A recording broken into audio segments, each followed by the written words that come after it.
ఎప్పుడు అభివృద్ధి చెందిని?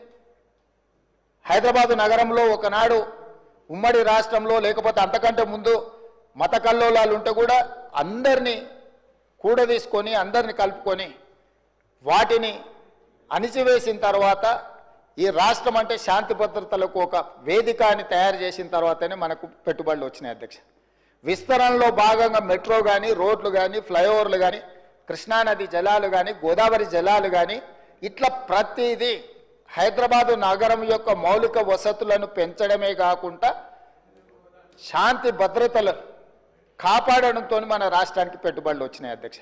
ఈరోజు ఒక మంచి ఉద్దేశంతో చేపట్టిన చర్యలను కూడా మీ స్వార్థం కోసం ఈ ప్రభుత్వం విఫలం చెందింది అని చిత్రీకరించాలన్న ఆలోచనతోని ప్రభుత్వం మీద కాంగ్రెస్ పార్టీ మీద చేసే దాడిలో భాగంగా తెలంగాణ అభివృద్ధి మీద కూడా మీరు యాసిడ్ దాడులు చేసే పరిస్థితులు వచ్చినాయి అధ్యక్ష. తెలంగాణ కుప్పగూలాలన్న ఒక ఆలోచనతోని కుట్రపూరితంగా అన్ని రకాల వేదికల మీద తప్పుడు ప్రచారం చేయడం వల్ల ఈరోజు తెలంగాణ ప్రతిష్టను మసకబార్చే ప్రయత్నం చేస్తున్నారు అధ్యక్ష. దయచేసి తమరి ద్వారా నేను చేస్తున్న విజ్ఞప్తి ఒకటే, ఇట్లాంటి కుట్రలు చేయకండి. ఈ కుట్రలు తెలంగాణ రాష్ట్రానికి ప్రయోజనం కాదు. రేపు భవిష్యత్తులో మీరు అధికారంలోకి రావాలన్న ఆలోచన చేస్తున్నామని మీరు పదే పదే చెప్తారు. చాలా దగ్గరలో వచ్చేసారి మేమే అధికారంలోకి వస్తామంటారు. మరి వచ్చేసారి మీరు అధికారంలోకి రావాలంటే రాష్ట్రం దివాలా తీసి రాష్ట్రం మొత్తం తగలబడిపోయి రాష్ట్రానికి పెట్టుబడులు రాకుండా వచ్చిన పెట్టుబడులు ఇతర రాష్ట్రాలకు తరలిపోయి ఇది జరిగితే ఈ రాష్ట్రానికి ఏమైనా ప్రయోజనం చేకూరుస్తుందా?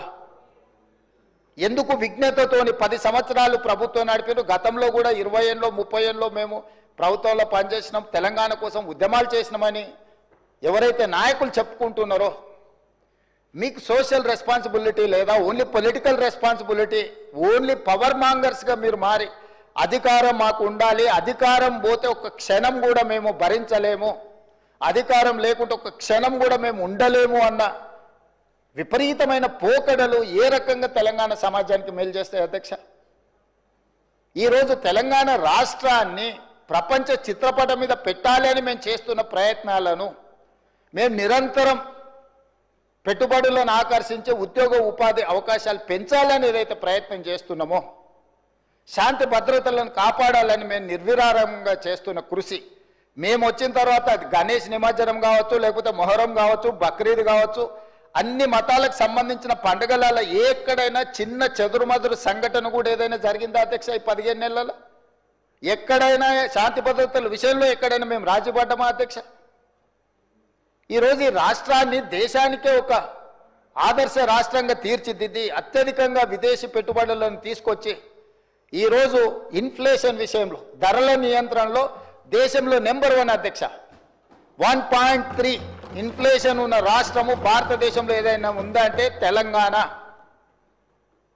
ధరలను నియంత్రించడంలో, ఉద్యోగ ఉపాధి అవకాశాలు కల్పించిన దాంట్లో, నిరుద్యోగ సమస్యను తగ్గించిన దాంట్లో, స్టేట్ ఓన్డ్ ట్యాక్స్ కలెక్షన్లో, ప్రతి దాంట్లో దేశంలో నెంబర్ 1 తెలంగాణ రాష్ట్రం నిలబడ్డది అధ్యక్ష.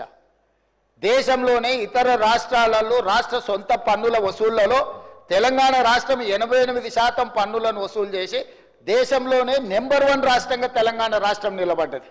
మహారాష్ట్ర నెంబర్ 2, మిగతా రాష్ట్రాలు అట్లుంటే ప్రధానమంత్రి గారు ప్రాతినిధ్యం వహించే గుజరాత్ 6-7వ స్థానానికి పోయింది అధ్యక్ష. ఇవన్నీ కూడా మా సహచర మంత్రులు అధికారులు అందరు కష్టపడి చేస్తున్న ప్రయత్నాన్ని మీరు అభినందించండి. అప్పుడే అంత ఆత్రము, అంత తాపత్రయము, అంత అసహనం ఎందుకని నేను అడుగుతున్నా. కడుపు నిండా విషం పెట్టుకొని ఎందుకు ఈ మాటలు?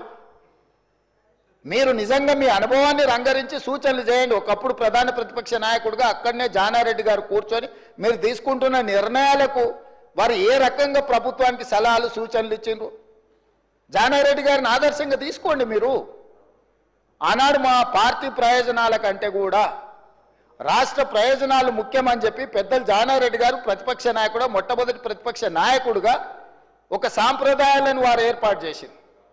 ఆ సాంప్రదాయాలను ప్రతిపక్ష నాయకుడిగా బట్టి విక్రమార్క గారు కొనసాగించారు. మీరు కక్ష గట్టి ప్రతిపక్ష హోదా తీసినా, మీరు మైకు ఇచ్చినా ఇవ్వకపోయినా, మీరు ఇచ్చిన కొద్ది సమయంలో కూడా వారు ప్రతిపక్ష నాయకుడిగా మీకు ఎన్నో రకాలుగా సూచనలు ఇచ్చే ప్రయత్నం చేశారు. ప్రభుత్వం తీసుకుంటున్న నిర్ణయాలలో ఉన్న లోపాలను ఎత్తి చూపడమే కాకుండా మీకు సహేతుకమైన సలహాలు సూచనలు ఇచ్చే ప్రయత్నం ఆనాడు ప్రతిపక్ష నాయకులుగా బట్టి విక్రమార్క గారు జానారెడ్డి గారు చేశారు. ఈరోజు కూడా మీ నుంచి మేము ఆశిస్తున్నాం. మీరు ఎంత చేసినా ఎగరెగిరి దంచినా ఎగరకుంట దంచినా మీకు వచ్చే కూలి అంతనే. ఎన్నికలు అనేవి 2029లో వస్తాయి అధ్యక్ష. వాళ్ళ తాపత్రయపడ్డంత మాత్రాన, వాళ్ళు ఆవేదన చెందినంత మాత్రాన, వాళ్ళు హడావిడి పట్టినంత మాత్రాన ఒక సంవత్సరం రావు అధ్యక్ష ఎలక్షన్లు. అప్పుడే ఒక ఆయన అంటాడు వచ్చేసినాయి బై ఎలక్షన్స్ వచ్చేసినాయి వచ్చే నెలలే అని టికెట్లు వంచుతాడు ఒక ఆయన. ఆయన టికెట్లు వంచను కదా నేను వంచాలని ఇంకొక ఆయన పోయి ఆయన వంచుతాడు. వాళ్ళ పోటీతోని మా సాగుకు వస్తున్నారు అధ్యక్ష. వాళ్ళ అంతర్గతంగా ఏమని ఉంటే ఉండని వాళ్ళు ఇట్లా తెలుసుకొని మాకేం అభ్యంతరం లేదు. ఒక ఆయన పొద్దున్నే ప్రెస్ మీట్ పెడితే మధ్యాహ్నం ఒక ఆయన ట్విట్టర్లో పెడతాడు దాని కౌంటర్ పార్టీ. ఒక ఆయన ట్విట్టర్లో పెట్టగానే ఇంకొక ఆయన ప్రెస్ నోట్ రిలీజ్ చేస్తాడు. వీళ్ళిద్దరు ఇట్లా చేశారు కదా అని పెద్దల సభలో ఉన్న వాళ్ళు వాళ్ళ వైపు నుంచి వాళ్ళు అదే ప్రయత్నం చేస్తున్నారు.